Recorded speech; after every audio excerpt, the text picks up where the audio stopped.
আওয়ামী লীগকে কি সত্যিই নিষিদ্ধ করা হচ্ছে? আজকে কালকের মধ্যেই কি সিদ্ধান্ত চলে আসছে আওয়ামী লীগ নিষিদ্ধ করার? যমুনা থেকে আন্দোলন শাহবাগে গেছে, শাহবাগ ব্লক করে দেওয়া হয়েছে। আওয়ামী লীগ নিষিদ্ধ না করা পর্যন্ত শাহবাগের এই ব্লকেড খোলা হবে না, এমন ঘোষণা এসেছে। এমন ঘোষণার পরিপ্রেক্ষিতে সরকারও একটা দায়সারা বিবৃতি দিয়েছে। সেই সরকারের বিবৃতি থেকে একবার অনুমান করা যায় যে আওয়ামী লীগকে তারা নিষিদ্ধ করার সিদ্ধান্ত নিয়ে ফেলেছে। আর একদিকে আপনি মনে করতে পারেন যে না, সরকার আওয়ামী লীগকে নিষিদ্ধ করতে পারবে না, এর সঙ্গে অনেক যদি কিন্তু রয়েছে। আদতে সরকার কি চাইছে? সরকার এনসিপিকে দিয়ে যে ধরনের মঞ্চ তৈরি করাচ্ছে, যে ধরনের প্ল্যাটফর্ম তৈরি করাচ্ছে, এবং সরকারের বিবৃতিতেও সেই ব্যাপারটা রয়েছে যে বিভিন্ন রাজনৈতিক দলের দাবির পরিপ্রেক্ষিতে, সেটি আদতে কতটা কাজে দিবে? আওয়ামী লীগকে নিষিদ্ধ করার বাস্তবতা সরকারের সামনে আছে কিনা, নাকি ইউরোপিয়ান ইউনিয়ন এবং আমেরিকার গ্রিন সিগন্যাল সরকার পেয়ে গেছে, আওয়ামী লীগকে নিষিদ্ধ করলেও কিছু বলবে না তারা? কারণ আমেরিকাকে জাতিসংঘের মাধ্যমে মায়ানমারে করিডোর দেওয়ার সিদ্ধান্ত নিয়েছে সরকার, এবং সেই লেনদেনের চুক্তিতেই হয়তো আমেরিকা রাজি হয়ে যেতে পারে, তোমার যা ইচ্ছা তুমি তাই করো, আমার চাওয়াটা পূর্ণ হলেই হবে। তেমন ঘটনাই কি ঘটেছে? তেমন ঘটনা যদি ঘটে, তাহলে কিছুদিন আগে একটা ভিডিওতে আমি উদাহরণ দিয়েছিলাম যে ভারতে বিজেপি যখন, নরেন্দ্র মোদী যখন প্রথম প্রধানমন্ত্রী হলেন, তখন বাংলাদেশে মিষ্টি বিতরণ করা হয়েছিল। বিশেষ করে বিএনপি জামাতের লোকজন মিষ্টি বিতরণ করেছিল। বিজেপি জিতেছে, এখন আওয়ামী লীগ সরকারের পতন 1-2 ব্যাপার, বিজেপি তাদেরকে ক্ষমতায় বসিয়ে দেবে। বাংলাদেশের কোনো মিষ্টির দোকানে মিষ্টি পাওয়া যায়নি, কিন্তু পরবর্তীতে আমরা কি দেখেছি? পরবর্তীতে দেখেছি যে সেই বিজেপি সরকারের সাথে, সেই নরেন্দ্র মোদীর সঙ্গেই শেখ হাসিনা সব থেকে ভালো বন্ধুত্ব গড়ে নিয়েছেন। ডক্টর ইউনূস সম্পর্কেও সেই রকম আলোচনাই হয়েছে। জো বাইডেনের পর ট্রাম্প প্রশাসনের সঙ্গে তার সম্পর্ক নেই। আমরা এই প্ল্যাটফর্মেই বলেছি, বিজেপি সরকারের এই উদাহরণ দিয়েই বলেছি যে সরকার টু সরকার যখন সম্পর্ক, তখন যে কোনো স্বার্থের অজুহাতে সম্পর্কের যে পালাবদল, সেই পালাবদল ঘটে যেতে পারে। সম্পর্ক খারাপ থেকে ভালো হতে খুব বেশি সময় লাগবে না। তেমনটাই কি ঘটে গেল? আমেরিকা কি ইউটার্ন নিয়ে ফেললো? আমেরিকা কি ডক্টর ইউনূস সরকারকে এখন ওন করা শুরু করলো? সরকার আওয়ামী লীগকে সেই শক্তির মাধ্যমেই কি নিষিদ্ধ করার পাকাপোক্ত সিদ্ধান্তের দিকে গিয়েছে, এবং সেটা কি কালকে কিংবা পরশুর মধ্যেই ঘোষণা হয়ে যাবে? সেরকমটাই মনে হচ্ছে। কি বলছে সরকার, কি ভাবছে তারা? আন্দোলনের বা কি অবস্থা? রাজনৈতিক বাস্তবতা কি? আওয়ামী লীগকে নিষিদ্ধ করা রাজনৈতিকভাবে সম্ভব কিনা, সেই আলোচনাই করবো এই ভিডিওতে। থাকবেন পলিটিক্স টিভির নিয়মিত আয়োজনে।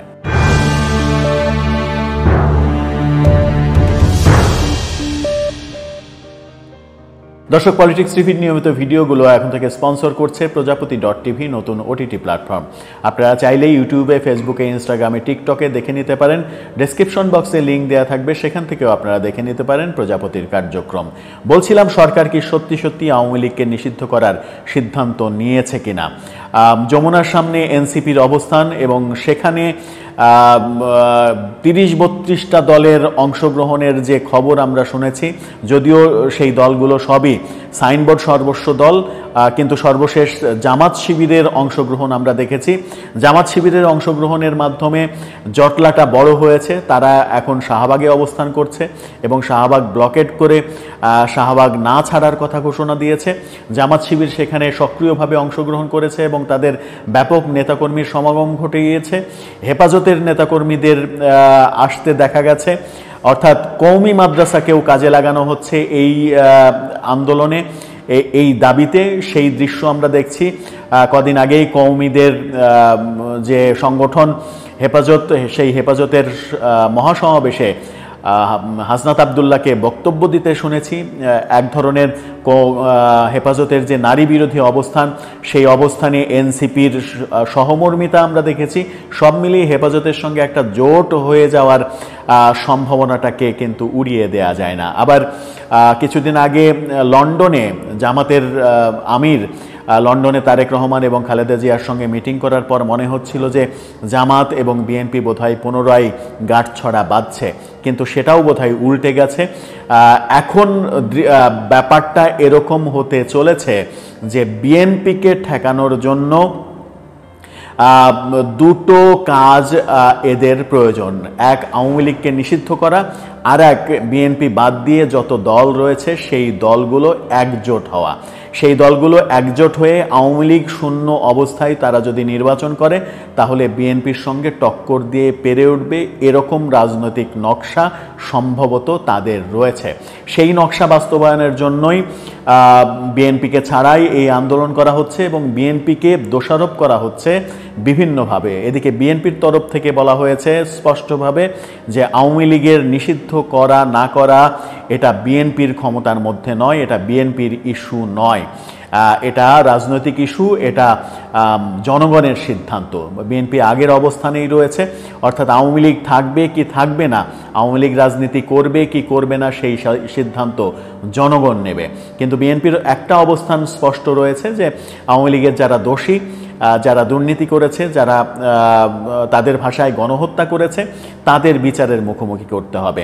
বিএনপি এখন পর্যন্ত শাহবাগের এই আন্দোলন ব্যাপারে তেমন কোনো উৎসাহ দেখায়নি এবং উৎসাহ দেখাবে না বলেও মনে হচ্ছে। শেষ পর্যন্ত বিএনপিকে ছাড়াই এদের আন্দোলন করতে হবে। কিন্তু সরকার এরই মাঝে একটা বিবৃতি দিয়েছে আজকের বিকেলে। এই বিবৃতি 5টার পরে এই বিবৃতিটা দেয়া হয়েছে। সেই বিবৃতিতে এক ধরনের স্ববিরোধী কথা বলেছে সরকার। এনসিপির এই আন্দোলনটাকে সরকার অনেক বড় হিসেবে জাহির করার চেষ্টা করেছে। তারা বলেছে যে আওয়ামী লীগ নিষিদ্ধের দাবি বিবেচনা করছে সরকার, রাজনৈতিক দলগুলোর সঙ্গে আলোচনা করে দ্রুত এই বিষয়ে সিদ্ধান্ত নেওয়া হবে বলে অন্তর্বর্তীকালীন সরকার জানিয়েছে। তারা বলেছে সম্প্রতি বিভিন্ন রাজনৈতিক দল, সংগঠন এবং জনগণের পক্ষ থেকে স্বৈরশাসন ও সন্ত্রাসী কার্যক্রমের অভিযোগে আওয়ামী লীগ নিষিদ্ধ করার যে দাবি উঠেছে তা সরকার গুরুত্বের সাথে বিবেচনা করছে। বিভিন্ন সংগঠনের দাবি, মানে এনসিপির এই দাবিকে বিভিন্ন সংগঠন, সাইনবোর্ড সর্বস্ব সংগঠনের এই দাবিকে সরকার অনেক বড় কিছু হিসেবে দাবি করছে, যেখানে বিএনপি সহ অনেক রাজনৈতিক দলের অংশগ্রহণ নেই। বিএনপি এবং আওয়ামী লীগকে যদি বাদ দেওয়া যায়, বিএনপি, আওয়ামী লীগ এবং জাতীয় পার্টিকে যদি বাদ দেওয়া যায়, বাকি সমস্ত রাজনৈতিক দলগুলো বাংলাদেশের কত পার্সেন্ট জনগণের প্রতিনিধিত্ব করে সেই প্রশ্নও সামনে এসে যায়।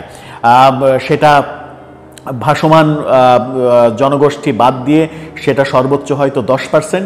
10% জনগণের প্রতিনিধিত্ব যে সকল সমস্ত রাজনৈতিক দল করে, সেই রাজনৈতিক দলগুলোর ইস্যুটাকে সরকারের কাছে অনেক বড় ইস্যু মনে হচ্ছে। বিএনপিকে তারা হয়তো গুরুত্বই দিচ্ছে না, কিন্তু রাজনৈতিক দলগুলোর সঙ্গে আলোচনার কথা বলছে। সেই আলোচনায় যদি যায় তাহলে বিএনপির সঙ্গে আলোচনা ফলপ্রসূ হবে না। বিএনপি কোনো দলকে নিষিদ্ধের পক্ষে নয়, তবুও কি সরকার আওয়ামী লীগকে নিষিদ্ধ করবে? সরকার একগুঁয়েমি সিদ্ধান্তের দিকে যাবে? তাতে করে তাদের পরবর্তী অবস্থান কি হবে? প্রথমেই বলেছি যে আমেরিকা এবং ইউরোপীয় ইউনিয়নের গ্রিন সিগন্যাল সরকারের হাতে চলে এসেছে কিনা, সেই কারণেই সরকার এককভাবে এই সিদ্ধান্তের দিকে চলে যেতে পারে। এই ব্যাপারে সরকারের রাজনৈতিক দলগুলোর সাথে ইতিমধ্যে যোগাযোগ স্থাপন করছে বলে তারা জানিয়েছে। সরকারের পক্ষ থেকে জানানো হয়েছে তাদের সাথে আলোচনা করে দ্রুত সিদ্ধান্ত গ্রহণ করবে। আওয়ামী লীগ নিষিদ্ধের ব্যাপারে দলটির নেতা এবং সমর্থকদের সন্ত্রাসী কার্যক্রমের বিষয়ে জাতিসংঘের প্রতিবেদনকেও তারা বিবেচনায় রাখছে। তারা বলছে ইতিমধ্যে সরকার জনদাবির প্রতি সম্মান জানিয়ে প্রচলিত আইনের অধীনে সন্ত্রাসী সংগঠন ছাত্রলীগকে নিষিদ্ধ করেছে। এছাড়া মানবতা বিরোধী অপরাধের সাথে জড়িত সংগঠনের বিরুদ্ধে ব্যবস্থা গ্রহণের জন্য আন্তর্জাতিক অপরাধ ট্রাইব্যুনাল আইনে প্রয়োজনীয় সংশোধন আনার চেষ্টা আনা হয়েছে। এই ব্যাপারটা গুরুত্বপূর্ণ। আন্তর্জাতিক ট্রাইব্যুনালে সংশোধন আনছে আবারও সরকার। এর আগে একবার সংশোধন এনে রাজনৈতিক দল হিসেবে কাউকে নিষিদ্ধ করার যে ক্ষমতা, সেই ক্ষমতাটাকে তুলে দিয়েছিল। এবার আবার সেটা বোধহয় সংযোজন করতে যাচ্ছে। তার মানে সরকার নিজেরাই বুঝে উঠতে পারছে না যে কোন সিদ্ধান্তটা সঠিক হবে। রাষ্ট্রপতি আব্দুল হামিদের দেশত্যাগের ব্যাপারেও একটা দায়সারা কথা বলেছে যে এই ব্যাপারে তারা জানে না, এর ব্যাপারে যারা দায়ী তাদের বিরুদ্ধে কঠিন ব্যবস্থা গ্রহণ করা হবে। এবং যে কথাটা তাদের মূল কথা সেটা হচ্ছে যে রাজনৈতিক দলগুলোর সঙ্গে আলোচনা করে আওয়ামী লীগ নিষিদ্ধের সিদ্ধান্ত নেওয়া হবে। রাজনৈতিক দলগুলোর সাথে যদি আওয়ামী লীগ ব্যাপারে আলোচনা করতে হয়, আলোচনা তো এর আগে হয়েছেই। বিএনপি তার অবস্থান স্পষ্ট করেছে, জাতীয় পার্টির সঙ্গে আলোচনা করেননি। তো বিএনপি আওয়ামী লীগ জাতীয় পার্টি বাদ দিলে আপনি দল আর কাকে মনে করেন? জামাত ইসলাম ছাড়া তো আর কোনো দলকেই আদতে সাইনবোর্ড সর্বস্ব দল ছাড়া কোনো দলকেই জনগণের দল বলা যাবে না, বলাটা মুশকিল। বেশিরভাগই নেতা সর্বস্ব দল, সভাপতি সেক্রেটারি সর্বস্ব দল এবং মিডিয়ার মাইক্রোফোন সর্বস্ব দল। সেই দলগুলোর কথাই আপনি শুনবেন নাকি বৃহৎ দল বিএনপির মতামতকে সবথেকে বেশি গুরুত্ব দিবেন, যেখানে বিএনপি বহুদলীয় গণতন্ত্রের কথা বলে, বিএনপি সবার অংশগ্রহণের কথা বলে রাজনীতিতে। যে ভুল আওয়ামী লীগ করেছে সেই ভুল বিএনপি করতে চায় না। বিএনপি করতে চায় না বলেই বিএনপি কোনো দলকে নিষিদ্ধ করার প্রক্রিয়ার সঙ্গে থাকতে চায় না। আওয়ামী লীগ কিন্তু ভুলে গেলে চলবে না, আওয়ামী লীগ কিন্তু জামাত ইসলামকেও নিষিদ্ধ করেছিল, আওয়ামী লীগ কিন্তু শিবিরকেও নিষিদ্ধ করেছিল। তাতে করে কি হয়েছে? তাতে করে জামাত শিবির আরও বহুগুণ শক্তি সমৃদ্ধ হয়েছে, তাদেরকে কিন্তু নিশ্চিহ্ন করা যায়নি। এটাকে মাথায় রেখেই আমার মনে হয় যে বিএনপি এই ব্যাপারগুলোতে সচেতন। কিন্তু সরকার কি ততটা সচেতন?